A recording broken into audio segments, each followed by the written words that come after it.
వెంకటేశ్వర స్వామికి గడ్డంపై కర్పూరం ఎందుకు పెడతారు? తిరుమల శ్రీ వెంకటేశ్వర స్వామి వారి గడ్డం మీద పచ్చకర్పూరం పెట్టడం వెనుక ఒక అద్భుతమైన భక్తి కథ ఉంది. దీనికి ప్రధాన కారణం అనంతాళ్వారు అనే పరమ భక్తుడు. రామానుజాచార్యుల వారి శిష్యుడైన అనంతాళ్వారు స్వామివారి ఆజ్ఞ మేరకు తిరుమలలో ఒక పూల తోటను పెంచాలని నిర్ణయించుకున్నారు. ఆ తోట కోసం ఒక చెరువు తవ్వాలని భావించి ఎవరి సహాయం తీసుకోకుండా తన గర్భిణీ భార్యతో కలిసి పని మొదలుపెట్టారు. శ్రీవారి లీల. తన భక్తుడు పడుతున్న శ్రమను చూసి తట్టుకోలేక వెంకటేశ్వర స్వామి ఒక చిన్న బాలుడి రూపంలో వచ్చి సహాయం చేస్తానంటారు.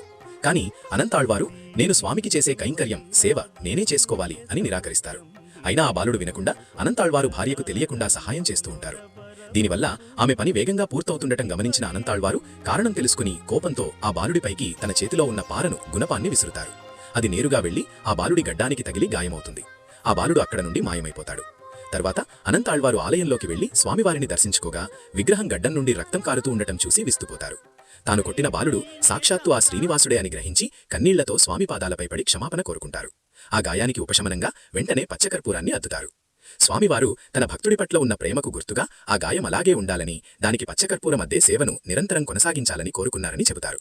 అందుకే నేటికి శ్రీవారి గడ్డంపై నిత్యం పచ్చకర్పూరం పెడతారు. ఆనాడు అనంతాళ్వారు విసిరిన పార గుణపం నేటికీ తిరుమల ఆలయ ప్రవేశ ద్వారం మహాద్వారం వద్ద కుడివైపు గోడకు వేలాడుతూ కనిపిస్తుంది.